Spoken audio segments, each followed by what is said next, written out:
Hello lovely, beautiful day or night depending on the time you are seeing this video. How are you doing? Hope you are doing fine as I am, and welcome back to my YouTube channel. In today's video I'll be making herbal hair shampoo. This hair shampoo has given me good reviews, hence I decided to share it with you. I'll first of all start prepping my herbs. I'm using neem and moringa. I infused that into hot water and I kept it for 24 hours. Then I'm filtering it to bring out the water, which I'll be using as my base solvent. Okay, water is my base solvent here, and I'll be using 86% of this water, either herbal water or ordinary water. If you don't want to use herbs, you can use ordinary water. So the water I'll be using in total here is 86%, which is 860 grams. Now the next ingredient is hydroxyethyl cellulose, which is popularly known as natrosol. It is a non-anionic water-soluble ingredient used as a thickener in hydrous formulations like hair shampoo, body wash, and other hydrous products. You can still use CMC if you don't have a natrosol, but natrosol is very common. So I'll be adding that gradually into the water, and I'll be stirring. As I'm adding, I will stir as I'm adding. If you add it all at once, it's going to form lumps. It may not dissolve very well. If you are familiar with making a liquid detergent or liquid soap, this whole process will just be an easy step for you. Okay, so I will add that gradually and stir, then I will keep it for it to hydrate. Okay, I'm supposed to be stirring it until everything thickened up, but I'll keep it for it to hydrate. I kept it for 20 minutes and came back. This is how it is. It's already thickening up, so I'm going to give it a very good stir. I will stir it until it thickened up at this stage.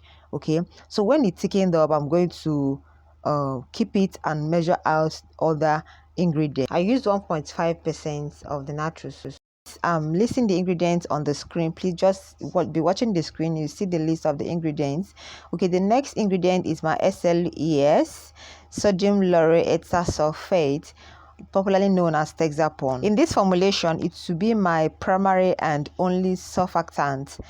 Okay, I will not be using SLS. You may be asking, why not SLS? See, SLS is not as gentle or mild as SLES to be used on the skin, even though SLS is a potent ingredient in making this Texapon. It is still mild. Okay, hence I'm using it. I'll be using 10% of it also. So I made a mistake. I'm supposed to measure 10%, but I measured 5%, so this is the complete 10% here. I'll be adding that into a bowl. Into the bowl I'll be mixing, or any bowl, just add it into a bowl. Then the next ingredient is my salt. Yes, I'm using salt here to help soften or break down the SLES, so that water can easily penetrate and dissolve the SLES for me. And also I'm using salt as a thickener to taking this product the more. If you observe any product that you are using SLS or SLES, salt is common. It's common in that product in order to take in it more. So I just mix the SLES and the salt together. Then I started adding my water. Okay, I'll be adding the water gradually and be stirring. I'll add the water gradually and stir, and the product is becoming thicker and thicker.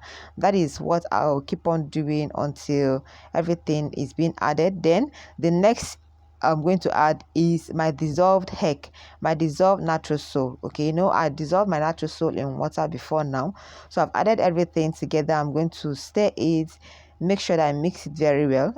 As you can see, I'm not over mixing. I'm not mixing vigorously to avoid the bubble filling the whole place. I'm just mixing gently to make sure that everything mixes very well.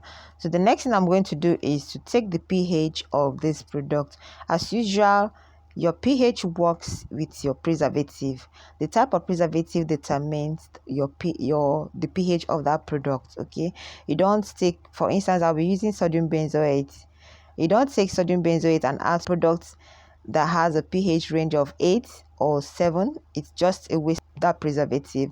Okay, so I've cut my pH strip or pepper into pieces. That's how I do. Okay, and I'll dip it into the product for like 10 seconds. I'll bring it out and take the pH. Can you see?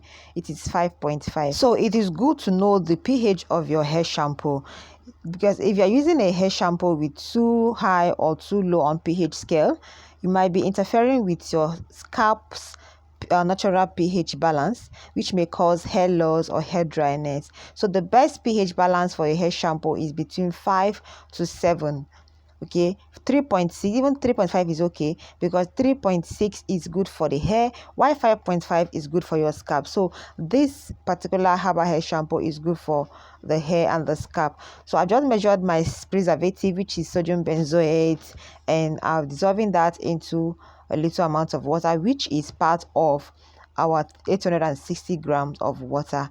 So I'm going to give it a stir to make sure that everything dissolves. It's going to dissolve very well before I add it into the shampoo. Then when it dissolves, can you see it has dissolved? So I'm adding it into the shampoo now. I'm going to give it a good mix, then measure out my other ingredients that is remaining, which is my glycerin. I'll be using 1%. Glycerin is being used here for hydrating the hair. It's a humectant, so it's going to hydrate the hair, give your hair, make your hair to be healthy. It will also condition your hair. It's good for dry and damaged hair, so you can increase just to 2%, but what I'm using is 1%.